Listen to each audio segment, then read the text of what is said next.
US rapper Takeoff, from the chart-topping group Migos, has been shot dead at the age of 28 in Houston, Texas.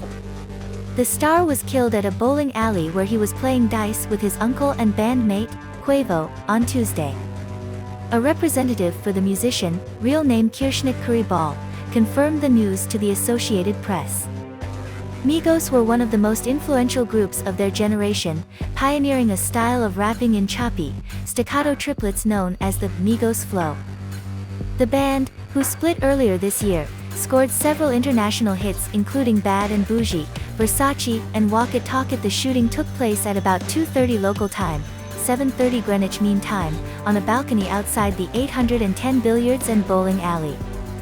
Police said 40 to 50 guests had been at a private party when someone opened fire. Security guards in the area heard the shots but did not see who fired the gun. When they arrived, officers said they found a large crowd and a man in his 20s with a gunshot wound to the head or neck. He was pronounced dead at the scene. Takeoff was identified as the victim by media outlets including TMZ, Variety, and The Hollywood Reporter. However, police told the BBC they would not officially confirm an identity until the victim's family had been notified. Reports that Quavo was also injured in the incident have not been confirmed. Police said 2 other victims were driven to hospital in private vehicles. Tributes to Takeoff have been posted on social media. "Forever a legend, I can't believe this," wrote Lil Pump on Instagram, while Ja Rule posted an emoji of a dove and sent love to friends and family. Music executive Cole Bennett tweeted that nothing makes sense anymore. Nothing at all, and Juice WRLD posted a verse about Takeoff, saying, "It will never make sense." Takeoff was probably the most unproblematic rapper, added actress Masika Kalisha. "He don't bother nobody and stay out the way."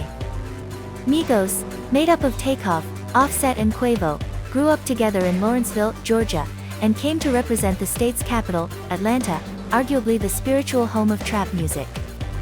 Takeoff said music had offered the band, who were all related, an escape route from poverty. "Growing up, I was trying to make it in music. I was grinding, which is just what I loved doing. I didn't have nothing else to do," he told The Fader. "In my spare time, I'd record myself. Find a beat. Just making something and creating for me. I'd wait for Quavo to get back from football practice and I'd play my songs for him."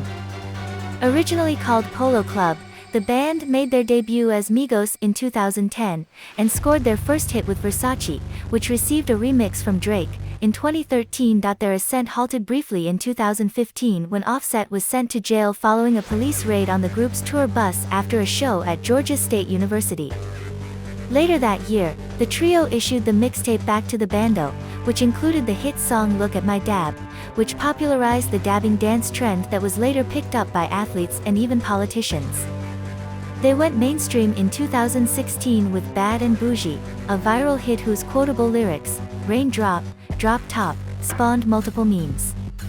A slow-burning success, it topped the US charts 2 months after it was released, thanks partly to an enthusiastic endorsement from actor-rapper Donald Glover, aka Childish Gambino. "I think they, Migos, are the Beatles of this generation," he said during a speech at the Golden Globe Awards in 2017. That song, Bad and Boujee, is just fly. Takeoff's non-appearance on that single caused a minor controversy among fans, but he brushed it off, claiming he was simply unavailable for the recording session. Propelled by its success, the band's second album, Culture, debuted at #1 in the US. The same year, the group collaborated with Calvin Harris on Slide, their only UK top 10 hit. Their follow-up album, Culture 2, featured production by Kanye West and Pharrell Williams, as well as guest spots from Nicki Minaj, 21 Savage, Cardi B and Drake. Another US #1, it spawned the platinum hits Motorsport, Stir Fry, Walk It Talk It and Narcos. Around the same time, Offset began dating Cardi B, with whom he now has 2 children, Culture and Wave. Takeoff was the youngest member of the band and often the quietest in public. "He analyze a lot, that's why I think his raps be so strong," Offset told Rolling Stone in 2018. "He's just powerful." The musician released a solo album, The Last Rocket, in 2018 before Migos reunited to record Culture 3 in 2021. However, the band split up earlier this year after a disagreement with Offset. "We stand on real deal loyalty, and sometimes that ain't displayed," Quavo told the Big Facts podcast earlier this year. "This ain't got nothing to do with no label, no paperwork, no QC, nothing. This got something to do with the three brothers." Takeoff and Quavo continued as a duo, releasing an album, Only Built for Infinity Links, which reached number 7 in the US charts last month. Shortly before Takeoff's death, the pair had released a Halloween-themed video for their single Messy. Don't forget to subscribe to our channel and turn on notifications for more news.